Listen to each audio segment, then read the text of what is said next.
Alright, so what we're doing today might seem like a bit of a departure from what we've been doing the last couple of days, learning about functions and different notation, but just a new skill that we need to learn going forward for what we're going to be doing next. So before we get into it, I just want to go back in time a little bit to when we first learned about the idea of inequality. So we all know how to write it down when two things are equal to each other, but there's some other signs that we saw for when something was less than, greater than, not equal to, less than or equal to, or greater than or equal to. So if you do remember those signs, take a second and write them out now under each corresponding definition right here. And when we're ready to go through them together, push play and they'll move forward from there. Okay, so there you have it.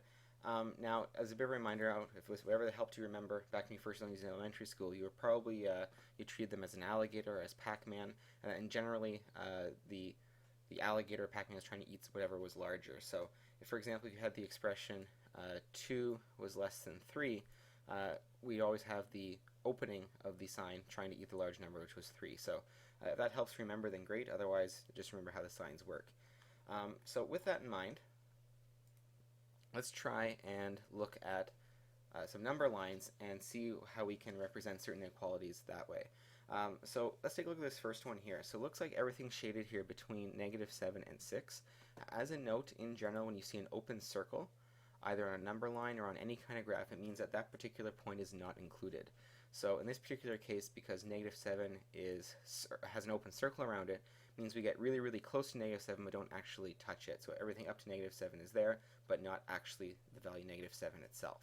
So all the possible values that are shaded here is everything between -7 and 6, including 6, but not equal to -7. So what we say is that x is greater than -7, or rather you can say -7 is less than x, but x is also less than or equal to 6. Okay, so the big thing here is because this open circle, there's no equal here on this part, it's just strictly less than.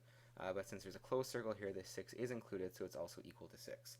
So basically saying that any x value that's part of this will be simultaneously greater than -7 and less than or equal to 6. And it's definitely worth getting used to working with the notation here. It's going to come up a lot when we work into something called domain and range later on. Okay, because it's very, very common for people to mix up the directions of the signs, and that can lead to losing marks for silly reasons. So it's worth getting used to. So in part B here, what we see is the same kind of idea, except you have closed circles around -3 and 2, and we're including everything in between them. So what we say here is that x can be anything between -3 and 2. So how we write that? Well, that means that, that -3 is always going to be less than or equal to x, but x is also always going to be less than or equal to 2. They're simply writing out that inequality. Okay, I'd like you to take a shot at writing out C and D. C looks a little bit different, but just see how you approach it. You can always write it in two different parts as well, so if you want to treat both this branch here and this branch here as something separate, so have two different inequalities written, that's fine.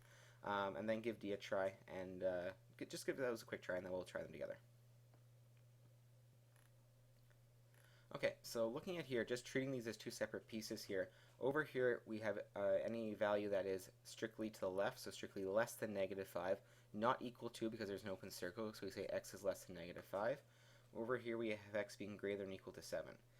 So I'd like you to write them as two separate inequalities. Reason being is because they're not connected.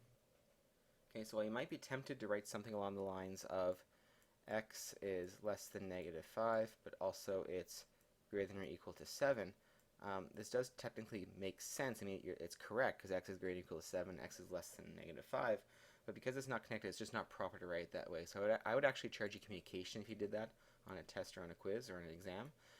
So if they're connected in a situation like this, I would actually like you to write them all as one, and if you didn't, I would charge you communication. But since these are two separate pieces, please write them as two separate inequalities. So x is less than -5, or x is greater than or equal to 7.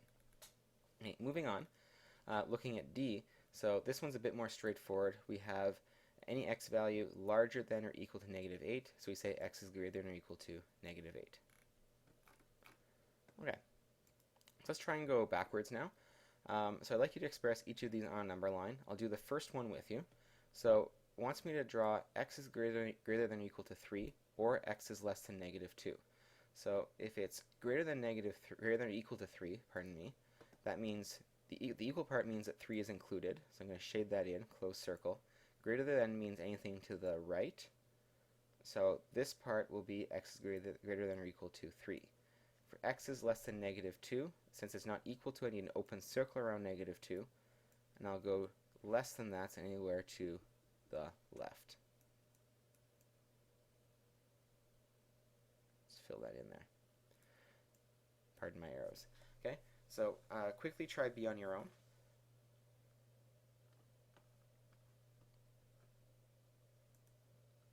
Hopefully what you see is that because nothing's equal here, x is between negative 5 and 2, so we're going to have an open circle around negative 5, an open circle around 2, and we're looking at any x value in between them, so we're going to have something that looks like this.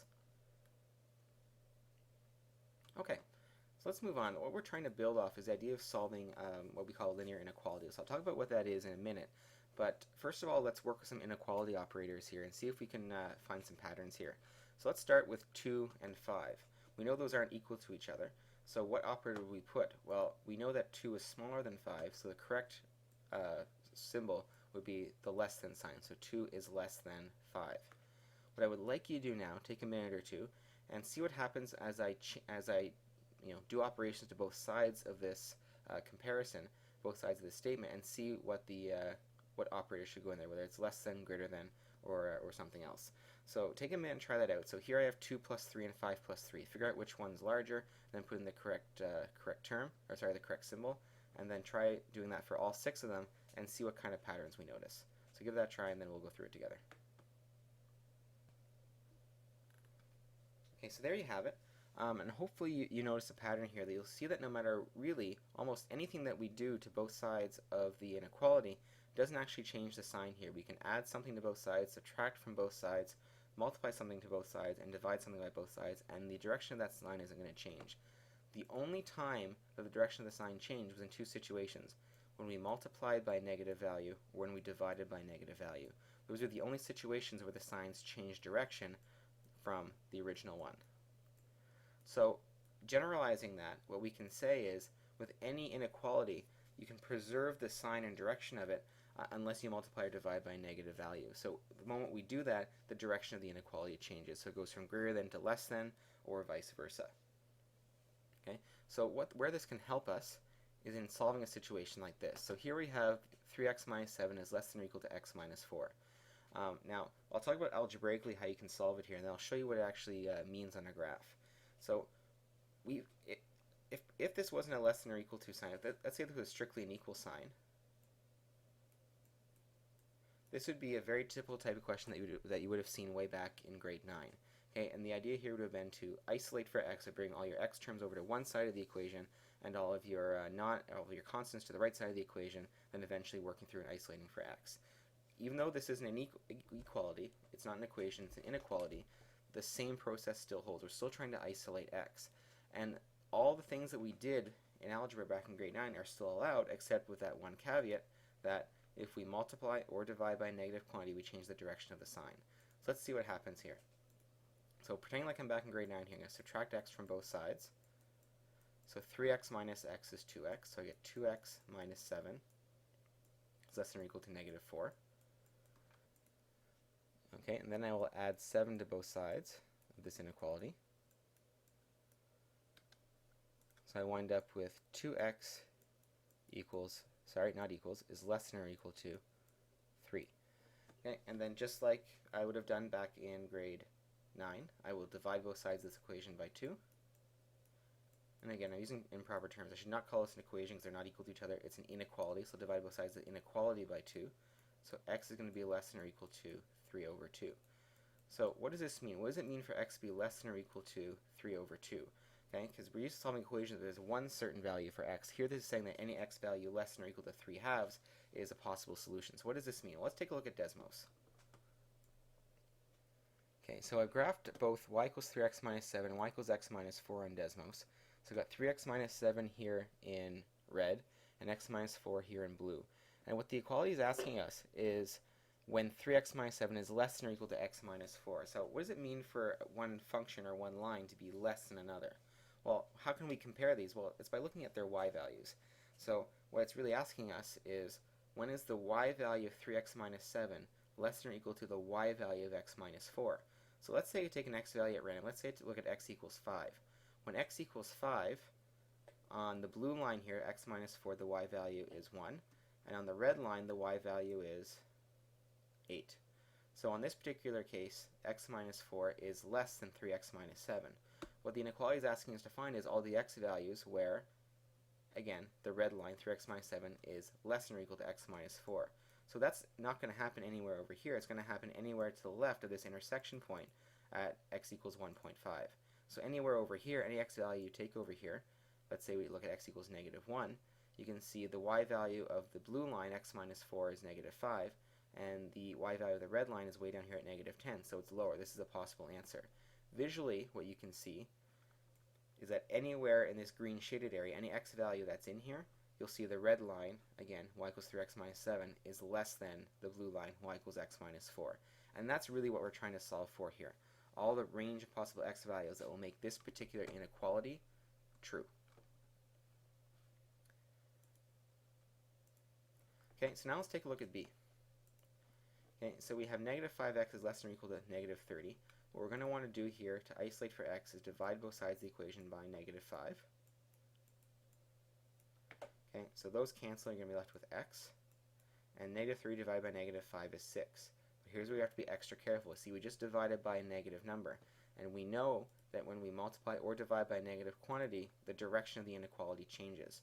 So this will go from negative 5x is less than or equal to negative 30 to being x is greater than or equal to 6. And that is something that you have to remember.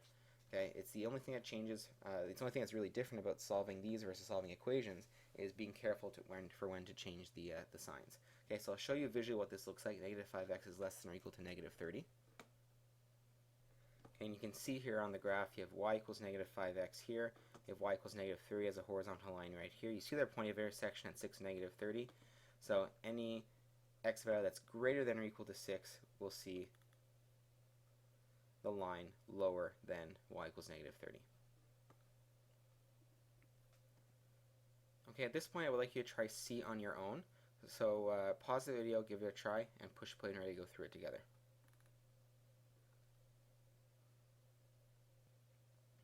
Okay, so in this case you should wind up with m being less than or equal to negative 13. So use distributive property on the left side of the equation here to get 2m plus 8. On the right side I get negative 5, and then minus negative m is plus m. So I subtracted m from both sides, added 8 to both sides to bring all the m terms together and all the constants together. And then that quickly gave me in that one step, m is less than or equal to negative 13. Okay, now looking at D, it looks a little bit different because it looks like we actually have two inequality signs, and we do. It doesn't change too much with the algebra, but again, just visually to show you what this is, let's take a look at Desmos. Okay, so here you can see a graph of the line y equals 3x plus 5. And what I'm looking for is when it's between negative 6 and 10. So you can see when the value of the line is negative 6, i.e. the y value, it happens down here. When it's 10, it's over here. So any x is going to be, graphically you can see it's any x value between approximately negative 3.667 and 1.667. So we're looking for this range of x values right here. Okay, algebraically to solve it, it doesn't change too much. Like our method of solution doesn't change that much when there's multiple inequalities. We still solve it just like we normally would, except the only thing we need to be careful of when we're isolating for x, let's say I subtract 5 here, because I want to isolate for x, and I have to not only subtract 5 from that side of the inequality, but also from that side as well. Okay, so every section here needs to get 5 subtracted from it. So negative 6 minus 5 is negative 11. Here, those cancel, so I'm left with 3x. And here, 10 minus 5 gives me 5. Okay, so then strictly to finish this one off, I'm going to divide everything by 3. So that tells me I'm going to have negative 11 over 3 is less than x, which is also less than 5 over 3. Okay, and a quick math check will see that these decimals that these fractions produce are equivalent to what we see on this graph here. Okay, so all that's left is a couple of other examples to try. I would like you to try them on your own, and then we'll see you in part 2 of the video. We'll go through the answers together.